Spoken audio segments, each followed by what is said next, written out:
You have been outperforming your peers for months and the promotion still went to the boss's favorite. Here is how you fight back.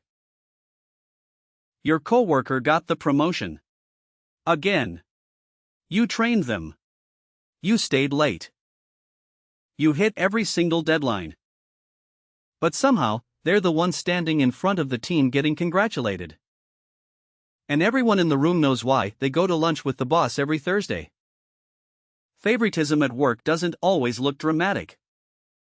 Sometimes it's quiet, slow, and absolutely soul-crushing.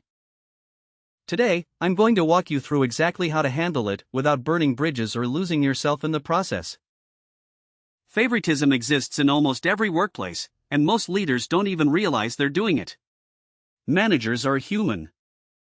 They gravitate toward people who remind them of themselves, laugh at their jokes, or share their communication style. A study from Georgetown University found that 92% of senior executives have witnessed favoritism in promotion decisions. This isn't about bad people running companies. It's about unconscious bias wrapped in professional language. The favorite gets called a great culture fit. The overlooked person gets told to be more visible. Understanding this is your first real step because you cannot fight what you don't fully understand. The most dangerous thing favoritism does isn't block your promotion. It makes you bitter. And bitterness at work is career poison. When you feel passed over, your brain starts keeping score. You notice every small thing. You vent to coworkers during lunch breaks. You start pulling back effort because what's the point anyway? I've watched talented people destroy their own reputations not because of the favoritism itself, but because of how they responded to it. Resentment leaks into your tone, your emails, your body language in meetings. People stop seeing you as the hard-working professional. They start seeing you as the bitter one. So before you do anything strategic, do this first: separate the emotion from the situation. Once you've steadied yourself, start building a paper trail, but not the kind you think. Don't collect evidence against your coworker. Collect evidence of your own contributions. Every project you delivered on time. Every positive client email you received. Every problem you solved that nobody noticed. Save it all in a folder and update it weekly. This isn't about building a legal case. It's about creating an undeniable record of your value. When the time comes to have a conversation, and it will come, you want to walk in with receipts, not complaints. There's a massive difference between saying I feel overlooked and saying I led 3 product launches this quarter and I'd like to discuss my growth path. One sounds emotional. The other sounds like a leader who knows their worth. Most people either suffer in silence or explode in frustration. Both are losing moves. Instead, request a one-on-one with your manager and frame it around your career growth, not about the other person. Never say, "Why does Sarah get all the good projects?" Say, "I'm looking to take on more high-visibility work and I'd love to know what I need to demonstrate to be considered for the next opportunity." This does 2 powerful things at once. It signals ambition without accusation.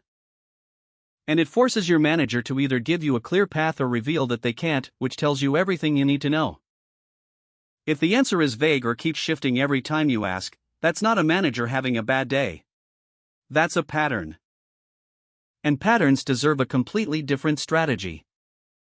Nobody tells you this about favoritism. Sometimes the best response is to stop waiting for your manager to notice you and start making sure everyone else does.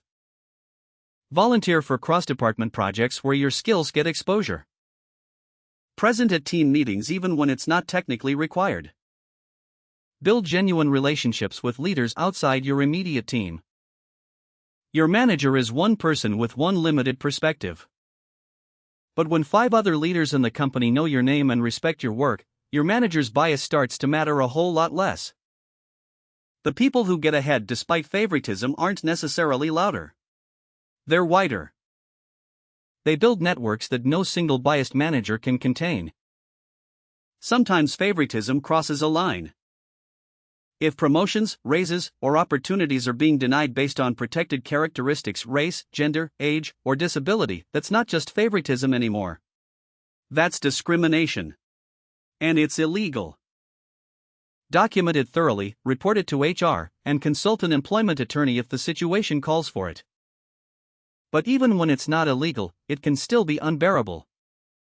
If you've had the conversations, built your visibility, shown your value clearly, and absolutely nothing changes, it might be time to leave. Not as a failure. As a strategic decision. The best professionals don't stay loyal to companies that refuse to see them. They find organizations that already value what they bring to the table. Leaving a toxic environment isn't giving up. It's choosing yourself. Here's your one action for today.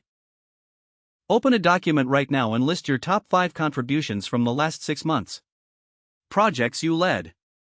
Problems you solved. Results you delivered that moved the needle. Save it somewhere you can easily find it. Update it every single Friday before you log off for the weekend. This one habit will completely change how you advocate for yourself in every conversation that matters. You deserve to be recognized for the work you actually do. Now go make sure that happens. That's a wrap, thanks for watching.